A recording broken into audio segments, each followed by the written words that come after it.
Welcome back to Celluloid Circuits, the podcast where we jack into cinema's motherboard and decode how tech gets tangled in the reels. I'm your host, Anthony, and today we're cracking open one of the coolest, quirkiest entries in the hacker movie canon, the 1992 film, Sneakers. This film predates films such as The Net, the cult favorite Hackers, but the influences are here. This movie is a bit of an anomaly in the hacker canon of films. It's not drenched in neon, no leather trench coats, no slow-motion keyboard montages set to industrial music. Instead, Sneakers gives us jazz, banter, and an all-star cast of nerds, spies, and idealists who look like they could be at your dad's poker night crew.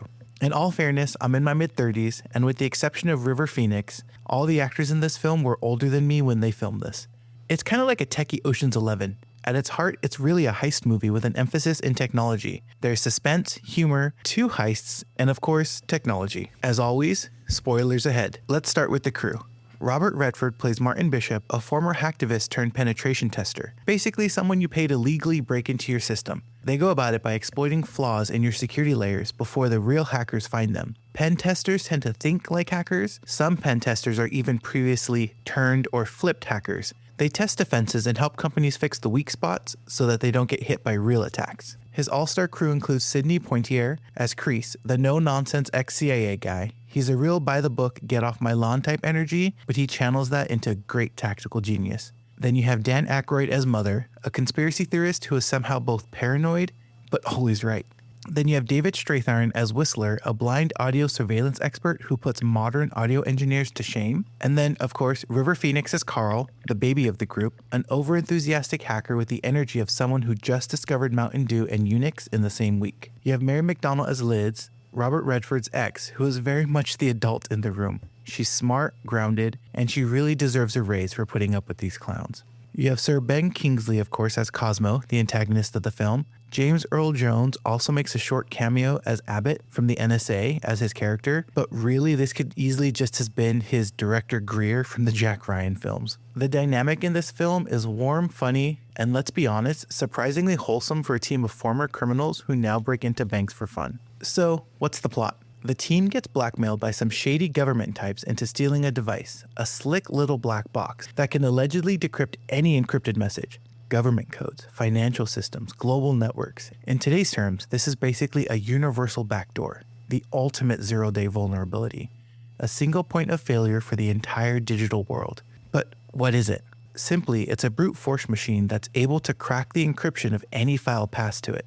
And this echoes the talks we're having today about quantum computers that could eventually break all known encryption methods that we have today due to how quickly they can perform computations. And while the box might be fictional, the concept is very real and very relevant. The 1990s saw the rise of public key cryptography, the idea that you can encode a message with one key and decode it with another. RSA encryption, which the film name drops, was groundbreaking, especially when it's used in this film, as RSA was not really that widespread on the World Wide Web until the mid-90s. It made secure online communication possible. It's the backbone of everything from online banking to your encrypted messaging apps. And Sneakers dives into a juicy what if? What if someone created a mathematical shortcut, as that really is what this box does, a way to instantly solve these unbreakable puzzles. It's like finding out someone invented a calculator that only does lottery numbers and gets them right every time. Also, if anyone has one of those, there's this struggling podcaster I know that could use it, but enough with the self-plugs. You've probably heard of encryption, scrambling data so it looks like gibberish to anyone except the intended recipient.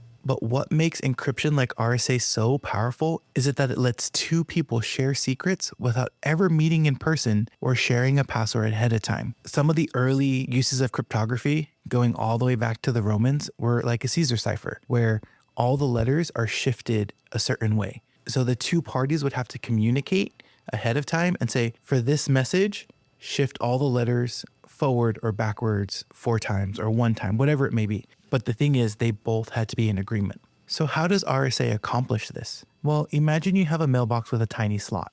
Anyone can drop a letter in it, but only you have the key to opening it. And that's really what RSA is in a nutshell. You give out your slot, or also known as the public key, to the world. People then use it to encrypt messages to you, but only your private key can unlock what's inside. At the heart of RSA is a brilliant trick using prime numbers. And here's where the math kicks in. So stick with me for a little bit. RSA relies on the fact that multiplying two huge prime numbers is easy, but going backwards, trying to figure out which prime numbers were used, is ridiculously hard. And that's the secret sauce. This mathematical one-way street is really what keeps your data safe. Now, I know this is all kind of sounding really abstract, so let's bring in sneakers. Remember the black box they find, the one that can break every code? In real life, that box would be able to factor those giant prime numbers in an instant, basically shattering RSA encryption. That's why what the crew stumbles onto in the movies is so dangerous. It's not just a code breaker, it's a key to every digital lock in the world. So the next time you see a scene in a movie where someone's cracking RSA in seconds, know this. In the real world, without the magical box from sneakers or a quantum computer, it would take millions of years to break RSA by brute force with our current technology. Thematically, sneakers is a playground for big ideas. Sneakily, no pun intended, packed into a fun, heisty wrapper. First up, surveillance culture. This was the early 90s, years before 9/11, before the Patriot Act, and before Snowden dropped his flash drive of secrets into the world's lap. And yet, sneakers anticipates it all. It shows how the hunger for control, especially through information, can corrupt even the most idealistic institutions. The villains aren't hackers in some basement. They're polished government-adjacent suits who just want a little more access and maybe to crash the global economy.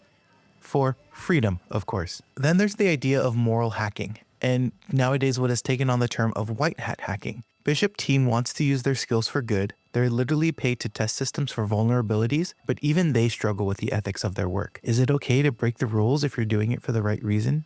Can you trust the people who say they're the good guys? The film also wrestles with the notion that information is power, and once it's out, there's no putting the toothpaste back in the tube, as the saying goes. One of the best lines in the movie, when Bishop realizes just how powerful the black box is. It's not about who's got the most bullets anymore. It's about who controls the information. That line still hits, especially in a world of data leaks, algorithmic manipulation, and billionaires buying social media platforms for sport. But here's the genius of sneakers. It wraps all of these heavy themes in a film that feels like a hangout. The characters laugh, argue, tease each other. There's even a scene where they try to reconstruct a location based solely on ambient sounds after Robert Redford's character is kidnapped and driven around in a van. Kind of like a Sonic detective story. And there's a fake date involving Scrabble tiles. It's clever, but more importantly, it's human. This isn't tech for tech's sake. These are people trying to navigate a world where the rules are changing fast and the stakes are higher than anyone realizes. In a genre often obsessed with cold machines and apocalyptic stakes, Sneakers stands out because it has soul. It's about friendship, trust, redemption, and how the real code that runs the world isn't binary, it's human behavior. And that is so true.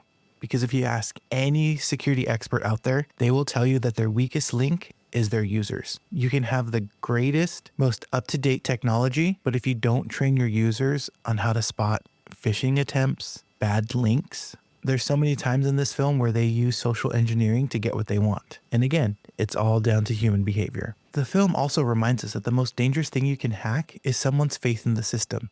And that's the paradox of Sneakers. It makes you laugh, it makes you think, and it quietly whispers, hey, maybe the conspiracy guy isn't totally wrong. That's a wrap for this episode of Celluloid Circuits. If you enjoyed this retro heist romp, be sure to subscribe, share, and maybe check your router for rogue black boxes, just in case. Next time on Celluloid Circuits, we're trading Cold War codebreakers for cyberpunk rollerbladers as we dive into Hackers, and you knew it was coming. The 1995 cult classic where the fashion is loud, the tech is wilder, and the motto is simple, hack the planet. Don't miss it, and remember, the future is only a reel away.